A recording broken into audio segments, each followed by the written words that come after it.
what was going on, so they thoughtlessly called the authorities, and the authorities were looking for somebody to kick to set an example of how horrible it was to violate terms of service. And they had this law, the CFAA, that they could stretch in that way. And so the prosecutors picked on Swartz. And the people at MIT, they didn't realize that that was going to happen. They didn't even know that it was Aaron Swartz at the time when they brought the authorities into it. And the lesson that people at MIT are learning is you better not bring the authorities into it until you know what's going on and you can decide whether it warrants that response. That's right. You call the FBI in or the government in, you better have a really good reason because they will destroy people. Look, he was getting married. He said he was going to beat it in court. I know they said they drove him to suicide, but I think they realized they were making him a cause celeb, and I think they killed him physically. I doubt it. And the reason is just that, according to people close to him, he'd had a tendency to depression, and that so he'd thought about suicide before. It's plausible that he would have killed himself, even if the day before he wasn't feeling so down. Look, I don't know. I didn't know. Well, you know, his father said the FBI, the Justice Department killed my son, but he said drove him to kill himself. So regardless, they killed him. Yeah, I mean, they were responsible for his death, but that's not to say that they directly killed him. Sure. I wonder what it feels like for a top internet. It wasn't so much the FBI, as far as I know. It was the prosecutors. Sure, the prosecutors, to be technical, you're right. The FBI administered the case, well, ran the case, but then the prosecutors administered it. It's just a total tragedy that clearly this was an attempt at a chilling effect, but I don't think it worked. And, I think the answer is what you've said. Get outside the system, build new systems, try to promote the free software movement that you started, but also for whistleblowers, it's the same thing. Stop complying. More whistleblowers. Overwhelm the system. Don't comply with anything, and that will bring it down. Oh, but no, we have to do more than that. There are many systems that we use that don't belong to us. For instance, we're talking by a telephone call. The phone companies collect the information of who you talk with, and they make that data available to the government. We can't prevent that by developing our own parallel systems. ISPs. If you have an ISP account, the ISP records all the connections that you make and makes that data available to the government. So it's almost impossible for us to avoid the government's knowing who we're talking to. And that's the crucial data. Remember, to find the whistleblower, the government needs to know who talked with a journalist. Even if they don't have any records of discussions, just identifying who talked with a journalist is enough to find the whistleblower, and then they can, of course, get that person's computers, study everything, and so on. The point is that we need to insist that these systems, which we don't own, be redesigned so that they do not keep dossiers about all and sundry. That requires legislation. We have to organize politically to demand that phone companies and ISPs not keep these long-term dossiers about us. Exactly. As a culture, that the government can get about the past of a person who was not a suspect. And that's why they always wanted to deny all this was going on, because they didn't want to have the debate, because they know morally they can't win the debate. So all we have to do is, like the organic food movement, vote with our dollars, vote with our actions, and we can reverse this surveillance state? No, it's not enough to vote with our actions, because we don't have an alternative. There's nothing comparable to organic food for talking by phone. There's just no communications system available to us which we could use, and meeting in person may not do it because of license plate trackers that have been set set up by the by the cops in lots of cities, and also by repo men. And the point is, we need legislation to restrict the license plate recognizers so that if your license plate is valid and there is no surveillance order out on you on your car in particular, no warrant, then the license plate recorder shouldn't see your car. It shouldn't notice your car. It should only notice the license plates that are not valid or the people for which exactly. You're then omitted. Arrest warrant. Which, by the way, as you know, over 1 million people in California that work for the government, they are omitted because they work for the government. Their license plates aren't seen. I didn't know that, but that's interesting. So basically that means the only people who... Well, actually, that's interesting, because if they work for the government, that means they won't be seen, which means that they can blow the whistle. Maybe, if they're not caught some other way. So I suppose in some ways that's good, but the point is we all shouldn't be seen. Exactly. Stay there, Doctor. Stay there. Final segment. Who has the perfect piece of gear for your bushcraft pack or bug-out bag? CanteenShop.com. Want to be able to start a fire in any weather? CanteenShop.com. Need a well-built, handcrafted knife that'll be passed down for generations? Get to CanteenShop.com for the best selection of high-quality, hand-picked gear from over 20 small U.S. businesses and big-name brands to bring you the best that the bushcraft survival world has to offer. CanteenShop.com. What's missing? What's missing from your kit?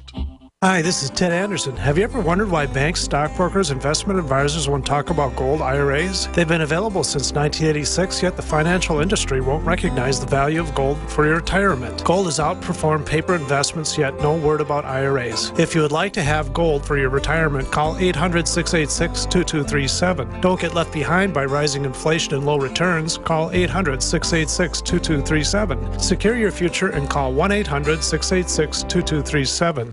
A 30-day GMO-free emergency food supply for only $99 at 30dayfoodsupply.com. You can purchase Oregon Trail Foods' 1-month supply of high-quality, nutritious, and healthy emergency meals. For less than $100, these vegetarian meals are naturally high in fiber, carbs, and protein, and they're packed with oxygen absorbers in Mylar pouches. They're completely free of any artificial flavors and colorings, have a 20-year shelf life, and take up to 70% less space than number 10 cans. They even offer a gluten-free option. Oregon Trail Foods and 30dayfoodsupply.com keep prices low by buying directly from the producers in Oregon and then passing the savings to you. Purchase a 30-day, 90-serving emergency food supply for only $99 this month, and $10 ships your entire order. Visit the website at 30dayfoodsupply.com or call 541-229-0010. That's 30dayfoodsupply.com, where they make preparedness affordable. 30dayfoodsupply.com. Ladies and gentlemen, America is more dangerous than ever, with 9 million property crimes last year. Crimes are happening every day.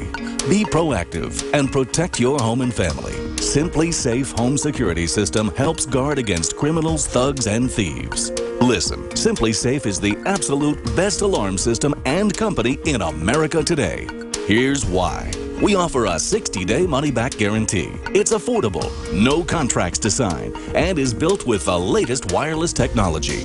Simply Safe protects the ones you love the most, even if a criminal cuts your power and phone lines. When you order Simply Safe today, you'll receive a 10% discount along with a free keychain remote. Don't wait. This offer is only valid through February 28th. Take advantage of this special discount offer at GetSimplySafe.com. That's GetSimplySafe.com. Protect your home and family now at GetSimplySafe.com.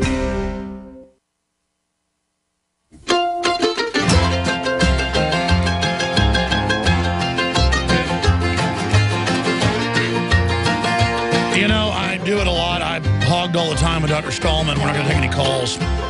He's leaving us in about 6 minutes. And then I'm going to get into the Malaysia flight. Big info on that front. A bunch of other political news. There is just so much of it. The big scandal, obviously, now is that the Senate is being spied on by the CIA with the NSA systems, and that they broke into their computers. This is just lawlessness, and it's a Pandora's box. No matter how powerful these technologies are, humans are always going to end up using them for their own petty reasons, and it will be abused. There's a reason we know that East Germany was an authoritarian hellhole. There's a reason we know North Korea is an authoritarian hellhole. There's a reason we know Nazi Germany was an authoritarian hellhole and Soviet Russia was an authoritarian nightmare. We know what the forms of abuse look like, the forms of oppression. And surveillance illegally without warrants is the essence of it. It's the blood of it, the ether, the oxygen. On every front, we're going into authoritarianism. Now, there's a lot of countervailing and counter movements, as Einstein said, for every action, there's an opposite and equal reaction. And Dr. Stallman is a manifestation of that since the 80s when he left MIT to pioneer so much of what is the only alternatives today. And it's a testament to the power of the individual.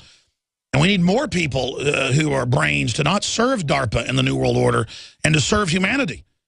And it's much more fulfilling. I'm here to tell you, I'm an open source guy off the plantation who just wants to be free.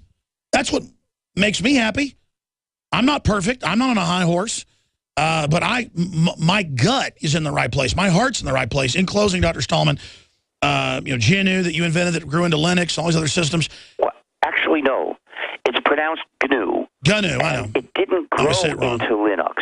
Linux is one component that's used with the GNU system, so the right name for it is GNU plus Linux. Sure, I mean, I'm an internet dummy. We're using, and if you call it GNU plus Linux, you're helping us. Another way to help us is don't say open source, say free software. Open source is the slogan used for co-opting our work and hushing up the ethical aspects of it. In 1998, there were people in the free software community who really contributed, but they disagreed with our ethical, political approach to the question. And they wanted it to be forgotten. They wanted to talk about the same software, but hush up the political side of it. And so they invented the term open source. Well, your politics are up to you. You can say whichever you like, but you can, if you say free software, you're helping us. For more information about this, look at gnu.org/philosophy. And if you want to help our cause, look at gnu.org/help. Well, it's very exciting, and what you've done with GNU, that I mispronounce GNU, I mispronounce everything. It's part of what I do. I just know from all my tech people and the stuff I read in the tech publications that it's so important, and one of the only things that is somewhat free of all this control. In closing, what concerns you most, briefly, and then what makes you most optimistic? Well, what concerns me is the tendency to make technology more and more malicious.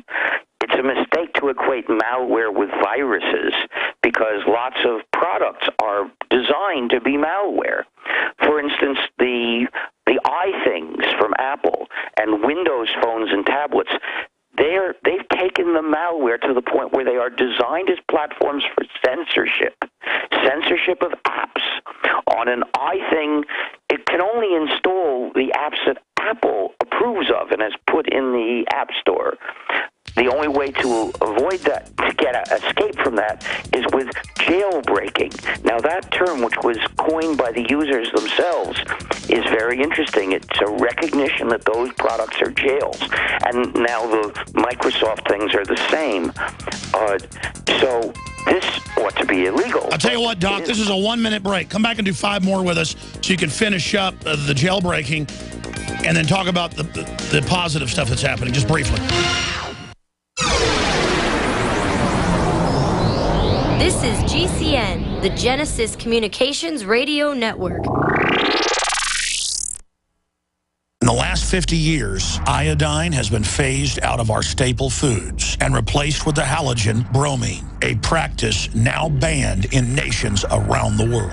Guess what else is in the halogen family? Fluoride. Ladies and gentlemen, Alex Jones here. In 1924, the federal government did the right thing and encouraged salt producers to add iodine. It's the good halogen on the periodic table, and the results are on record. Reports documented a 15-point IQ increase in areas that had previously been deficient in iodine. Bottom line, iodine is important. Unbound, clean, in a glycerin base. Nascent iodine was the answer for myself and my family. You will find Survival Shield Nascent Iodine exclusively at InfoWarsLife.com. InfoWars Life Survival Shield Nascent Iodine isn't just for emergencies. I take it every day. That's InfoWarsLife.com or call toll-free 888-253-3139.